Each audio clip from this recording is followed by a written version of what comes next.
Bismillahirrahmanirrahim. Bagaimana hukum seorang perempuan kemudian ingin sholat di masjid? Ingin sholat di masjid. Betul yang tadi ibu sampaikan, yang dituliskan bahwa perempuan itu afdalnya sholatnya di rumah.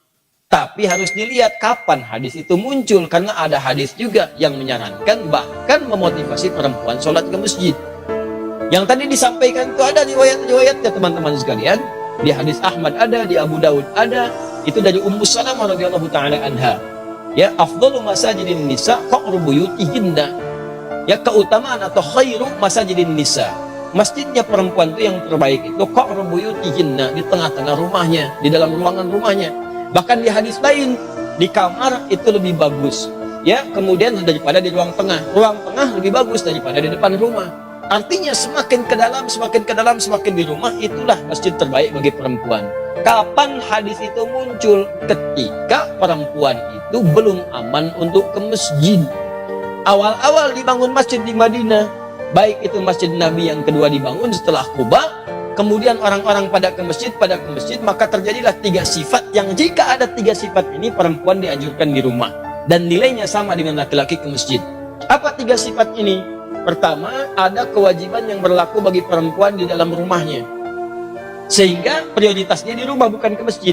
Misal, dia baru punya anak yang diberikan ASI atau anak yang harus dirawat, yang kalau dibawa ke masjid justru bisa memberikan gangguan kepada orang sholat yang lain dan bisa mengurangi rasa khusyuk. Rewelnya, belum disiapkannya, belum dikondisikan. Orang-orang dulu ngajak anak ke masjid itu sebelum berlangsung sholat sudah diperkenalkan dengan masjid. Misal sholat zuhur sekarang misalnya jam 12 kurang 10. Maka Anda jam 11 datang, jam 10 kenalkan masjid, lihatin ini tempat untuk khutbahnya, ini mimbarnya, ini saf-saf sholatnya, di sholat seperti ini. Lihatin. Kalau anak-anak itu wajar, memang anak-anak wajar. Kalau jalan, kalau lari, kalau macam-macam, biarkan dulu aja masuk dia, biarkan masuk. Lari-lari di masjid lewat sana sini, setelah dia mulai agak nyaman, baru sampaikan, ini rumah Allah. Allah yang sayang pada papa, yang memberikan rezeki, memberikan kau main-mainan, membuat kita nyaman hidup. Allah itu sayang. Rumah Allah beda dengan rumah kita. Masuk ke kaki kanan. Ucapkan ini. Kalau kakak ucapkan ini, nanti tobotnya bisa ditambah. Masuk, ucapkan, masukkan kaki kanan, berangkat rapi dia. Begitu sudah mulai agak baik, ajaklah kemudian dalam sholat berjamaah, rapi dia. Dalam sholat dia rapi, setelah sholat lari, biarkan aja namanya anak-anak. Yang repot itu kalau ada orang tua kekanak-kanakan, habis sholat lari-larian. Itu yang repot. Kakek-kakek habis sholat main prosotan di situ, baru kita repot di situ. Kalau anak-anak ya biarkan aja namanya anak-anak. Naik ke punggung biarkan. Anda sholat sunnah dia naik, biarkan, nggak apa-apa, nggak usah repot dengan itu. Ini orang tua sekarang repotnya. Mohon maaf, di rumah disuruh ke masjidnya bukan untuk sholat, malah disuruh main. Kalian ini rame aja di rumah, main sana ke masjid, ya mainnya di masjid. Jelas ya? Maka itu poin untuk pentingnya. Maka yang pertama, kalau ada tugas perempuan di dalam rumah, memang hanya perempuan yang bisa mengatasi, maka yang afdal itu di rumah, jangan paksakan ke masjid. Suami dorong ke masjid, anak laki-lakinya dorong ke masjid. Dorong ke masjid, investasikan. Ayo nak ke masjid, ke masjid, dorong. Antum yang perempuan di rumah. Itu afdalnya. Yang kedua, jika kemudian di jalan itu belum aman dari fitnah. Ini terjadi di zaman Nabi. Awal-awal dibangun Masjid Nabawi itu, bahkan jangankan ke masjid, malam-malam itu suka buang hajat, tidak ada toilet. Yang ada itu kebun-kebun, di kebun-kebun kurma macam-macam. Perempuan-perempuan juga demikian. Begitu keluar sering diganggu oleh preman-preman Madinah. Awal-awal di Madinah itu ada preman, ada, kemudian taubat. Jadi kalau ada preman sekarang telat. Kalau nggak taubat keterlaluan. Orang jahiliyah taubat, preman taubat, telat. Kalau sekarang ada preman tidak taubat. Ya alhamdulillah, alhamdulillah. Kemarin saya lihat ada banyak yang baik-baik. Saya waktu mengisi untuk persiapan Ramadan itu, masya Allah, ada teman-teman dari PANG, sahabat-sahabat PANG. Masya Allah, tampilan badannya macam-macamnya. Tapi masya Allah taubat mereka. Begitu bertobat, hal pertama yang mereka lakukan adalah mengganti namanya dari PANG menjadi pengajian. Ya, PANG jadi pengajian.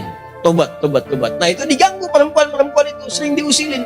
Sampai bahkan turun ayat tentang jilbab. Ya ayuhan nabiyyu qul li azwajika wa banatika wa nisa'il mu'minin yudnina min jalabibihinna. Hai Nabi, katakan pada istrimu, anak-anak perempuanmu dan perempuan-perempuan yang beriman, sampaikan pada mereka, rendahkan jilbab-jilbab mereka.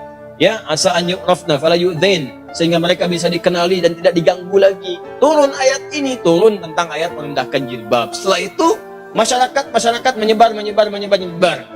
Nah, yang ketiga, memang tidak ada tempat khusus untuk perempuan, adanya laki-laki saja. Jadi kalau masuk ke sana dia khawatirkan ikhtilau. Itu yang berbahaya. Maka setelah itulah kemudian dalam 3 kondisi ini perempuan diminta oleh Nabi di rumah, lebih baik di rumah, jangan ke masjid. Setelah kemudian tenang, preman-preman mulai tobat, keadaan mulai tenang, dan masjid mulai luas, maka muncullah hadis-hadis di Al-Bukhari, di Muslim, bagaimana Sayyidah Aisyah mengatakan kalau kami subuh-subuh itu banyak perempuan-perempuan datang ke masjid, kemudian dengan selimut-selimut mereka tutupi sehingga nggak kelihatan karena gelap. Zaman Nabi kan nggak ada lampu seperti ini, ya, nggak ada lampu kelihatan. Jadi begitu sudah mulai remang-remang mereka meninggalkan, sudah cepat lari, salam balik ke rumah. Itu tandanya sudah ada saf yang rapi, aman di jalannya, kemudian di rumahnya pun tidak ada tugas yang menuntut perempuan ada di rumah. Maka kalau kondisinya aman seperti itu, terbebas dari 3 hal yang demikian, maka hukum ke masjid itu utamanya sama dengan laki-laki diutamakan. Apalagi kalau suami yang ngajak, bagus itu. Mama ayo ke masjid, safnya ada.